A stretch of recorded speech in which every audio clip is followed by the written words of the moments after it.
first, I would like to introduce Mr. Ingo Puhl. So he is one of our friends from South Pole. So basically, South Pole is the #1 firms in the carbon credits market and global warming fighters. I call you global warming fighters. I think that's a good one. So maybe I just let Mr. Ingo just introduce to us what is global warming and basically what is carbon credit and carbon markets. Thank you, Mr. Ingo. Thank you very much. I would like to turn it around first. Who of you knows what a carbon credit is? Just show of hands. Okay. Who of you knows that we have a carbon market in Thailand? Okay, that's less, right? Who of you has heard about projects that try to combine crypto and carbon?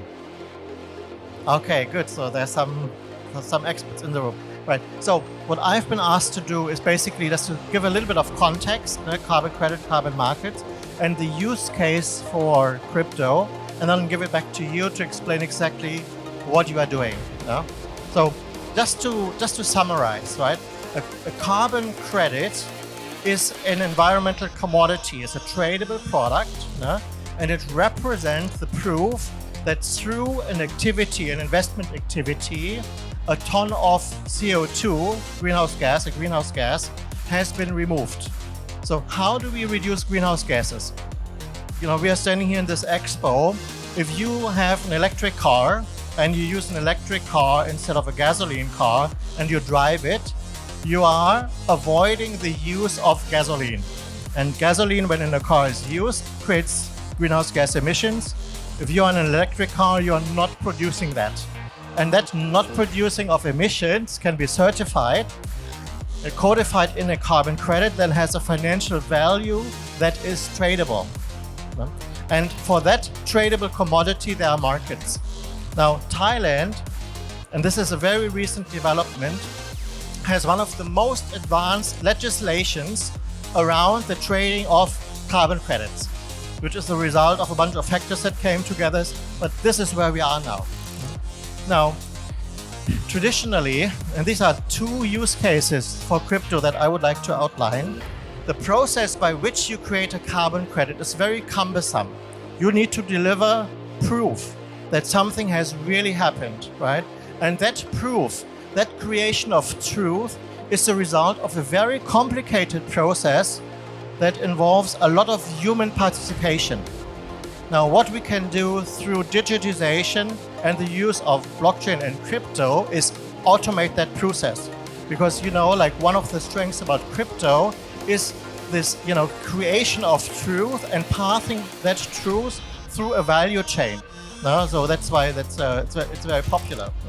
So that's one use case, the use of crypto to simplify truth creation in the carbon credit market cycle.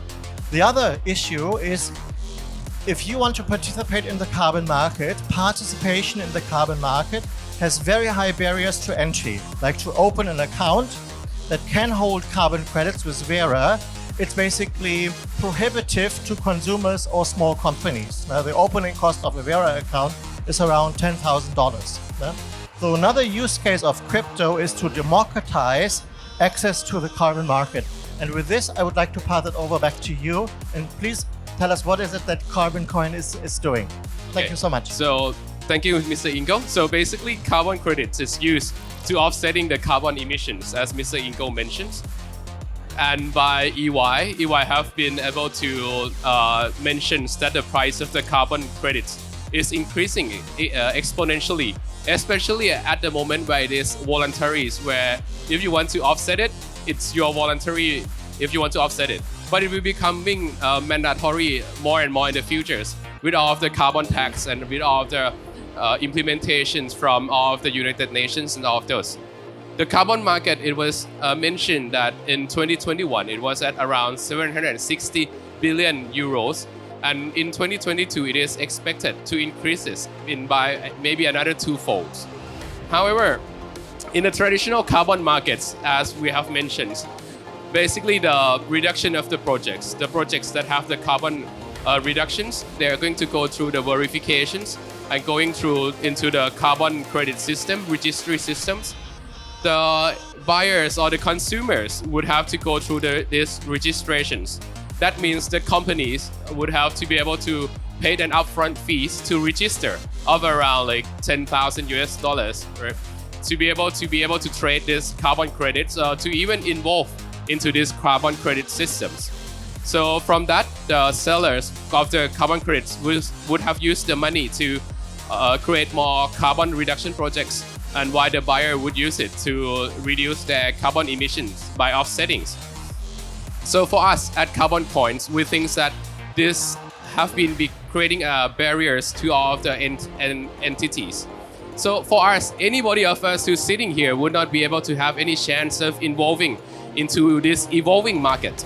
We will not be able to support the global warming crisis. We will not be able to help support this carbon market. It's the limitations and accessibilities of not being to get involved.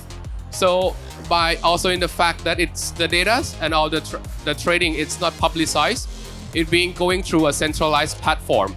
So we are thinking that by digitizing of all these carbon trading schemes, by digitizing all of these carbon credit systems, we would putting it into a blockchain and be able to introduce all of the smaller investors to be able to involve, and by promoting this, the other will be able to promote the carbon credit market as well. So the pain point of the carbon market at the moment is that it's off the book exchange. It will be done by the two parties, by the B2B, business to business. There's no public markets that is going to publicize all the data, and they have a low liquidity, and all of us will not be able to involve.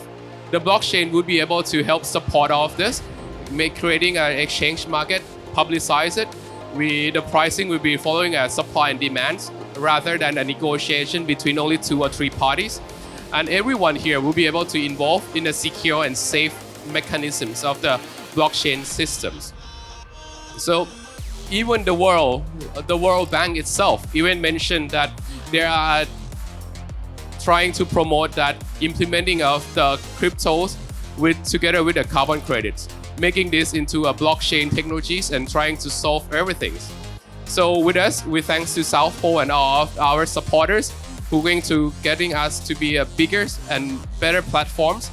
And at Carbon Coins, we have now acquired carbon credits entitlement from up to 400,000 rights of lands or 640 square kilometers of lands in Thailand already. Of this, from our contracts, we would be able to generate not less than 4.5 million tons of carbon credits, and of which we're going to tokenize it.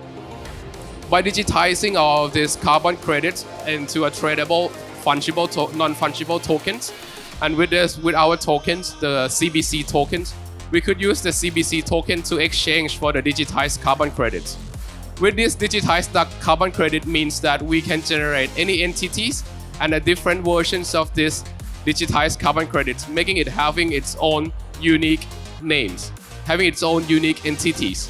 The entities of the digitized carbon credits means that it could be from forestries, from renewable energies, have a different lifespans, which will be able to serve the different projects of the carbon reduction projects.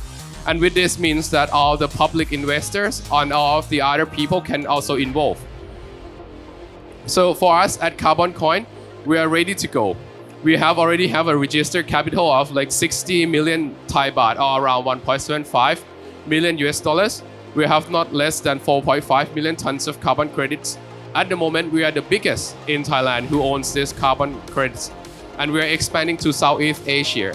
Actually, we would like to announce here today that yesterday we have had a chance to involve into signing an MOU agreement between our entities, our subsidiaries, and together with the government in Laos of promoting and introducing a carbon credits into Laos for up to 4 million rice or 6,400 square kilometers as well.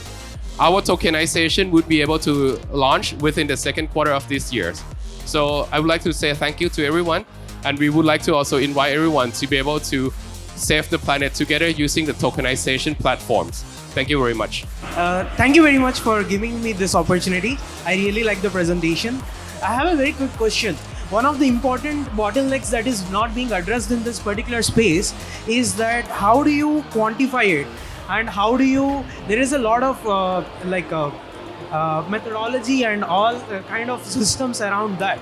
So how are you dealing with the problem of greenwashing? So if some company wants to get into that and it's using it for greenwashing purposes, so how do you get around the compliance stuff? Okay, the question is, in order to make a claim, you have to apply a bunch of methods, you have to collect data. How can you avoid greenwashing, which is making of false claims? It's a very important topic for our time.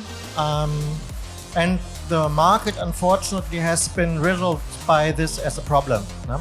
I think it comes down to the following, that the creation of truth, that point that I mentioned earlier, has been kind of like biased because of the interest, the human interest in the certification process. So standards have developed methods to make those claims that are based on available technologies for monitoring, reporting, verification, and they have been human-centric. What has happened in the last 10 years is that the technologies that we have, especially in relation to nature-based solution in forestry, have evolved dramatically. Like satellite data has become so cheap. The frequency of new satellite data has increased so much, which has basically shifted kind of like the balance, that there is now new technology for monitoring that has not yet been incorporated in methods that are used by carbon standards, which means there's an innovation gap. And that innovation gap has allowed these greenwashing claims to get more weight.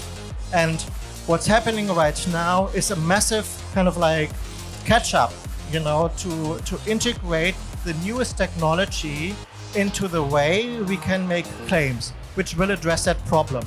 But I think the emergence of these kind of like problems come from an innovation gap that most modern technologies have not been fully reflected in the way we collect data for the purposes of carbon credit issuance.